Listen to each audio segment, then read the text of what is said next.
Maravilha, os ouvintes da rádio que vão ficar agora por dentro desse assunto que é muito complexo, doutor Danilo, o senhor explica muito bem, de maneira muito tranquila, que dá para todo mundo compreender, regime de recuperação fiscal, que há tempo a gente ouve o governo do estado discutir, agora o Propag, e aí, de uma maneira sintética aí, da maneira que eu entendo o programa o objetivo é buscar uma maneira dos estados que estão em dívida, dívidas altas, expressivas inclusive, tentar amenizar, mitigar essa saúde financeira dos estados. Mais ou menos isso, esse é o propósito. Mas puxa um pouquinho ali, um pouquinho acolá, estados, os governadores reclamam, o governo federal diz que só pode oferecer isso. Que avaliação que o senhor tem desse programa?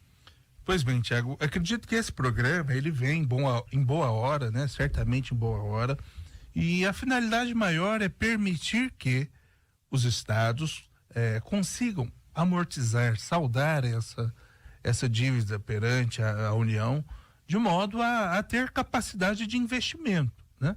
Reduzindo, portanto, a dívida pública estadual e, por consequência, tendo maior capacidade de investimento.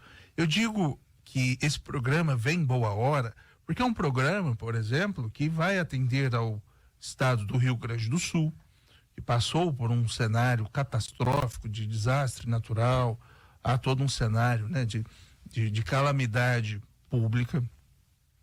E esse programa, acredito que ele atenderá a uma série de estados, inclusive estados que já, num passado não muito distante, estavam ali num sistema de recuperação fiscal, já haviam aderido inclusive programas de refinanciamento, aderido compromissos de refinanciamento de dívida e de redução até mesmo, né, de despesas.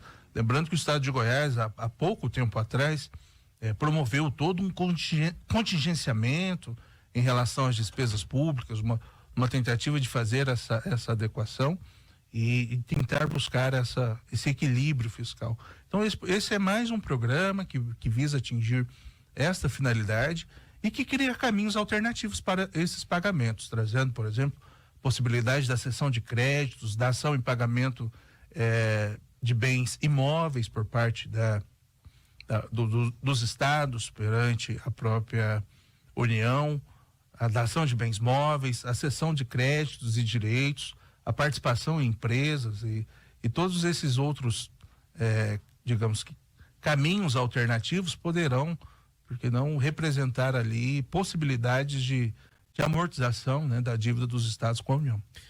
Doutor Danilo, e não a União não vai deixar a dívida barata, né? Não é o objetivo da União, é criar mecanismos para que os estados possam pagar, mas aí, em contrapartida, o governo federal acaba criando algumas restrições, criando algumas exigências. Para quem quer receber, claro, coloca no contrato lá algumas exigências.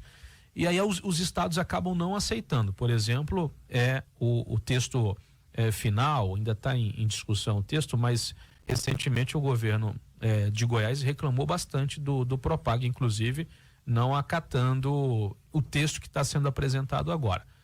É normal essas negociações da União falar, olha, eu sou o credor, coloco os detalhes como eu acredito que devam ser.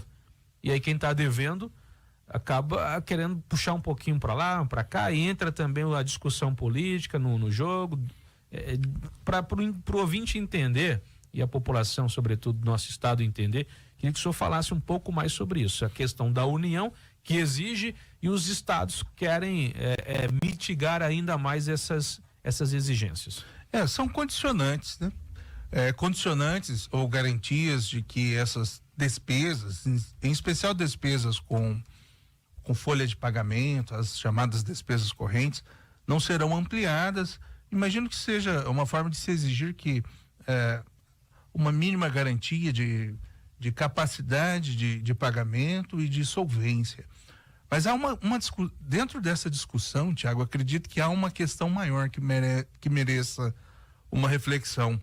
Que diz respeito à centralidade das receitas públicas nos cofres da União. Em simples palavras, a União, o nosso federalismo fiscal é quem tem a chave do cofre. Não é verdade? No atual sistema tributário, e aí acredito que esse assunto acaba puxando para o lado também da própria reforma tributária, no atual sistema tributário nós temos um sistema que privilegia muito a tributação e centraliza essas receitas nos cofres da União. E depois, por um sistema de repartição, redistribui toda essa receita pública para a figura dos estados e para a figura dos municípios. E dentro desse sistema, eu acredito que quando pensamos as competências constitucionais que impõem as obrigações, a obrigação acontece no âmbito do município e dos estados, mas a receita ela fica no cofre da União. E é esse desequilíbrio que muitas vezes cria uma relação desigual e até mesmo de dependência dos entes federativos, tanto dos municípios quanto dos estados perante a União. Em simples palavras, a despesa da saúde pública, do posto de saúde, a despesa da educação básica, ficou ao encargo do município.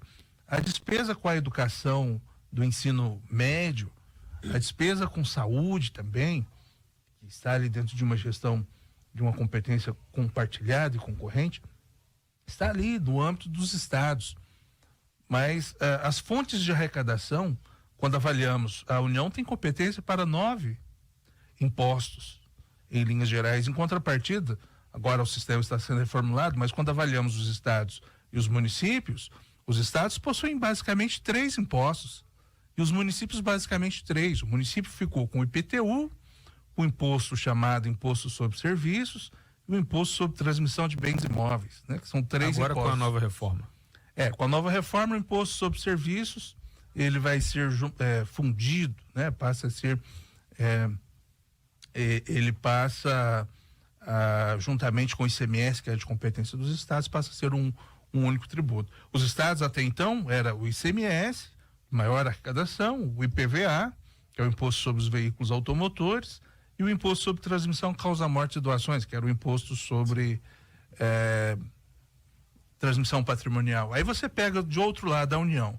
A União arrecada Imposto de Importação, Imposto de Exportação, IOF, que é o Imposto sobre Operações Financeiras, o Imposto de Renda, tem lá o Imposto sobre territorial, o imposto que incide sobre as propriedades rurais, que é o ITR, Imposto sobre, Territorial Rural, enfim, listando inúmeros outros. No total, você tem um rol, uma gama maior de fontes de arrecadação, né, se comparado aos estados que ficaram com fontes reduzidas de tributação. Então, é esse o sistema. A chave, a principal fonte de arrecadação, o grosso da arrecadação fica, de fato, nos cofres da União.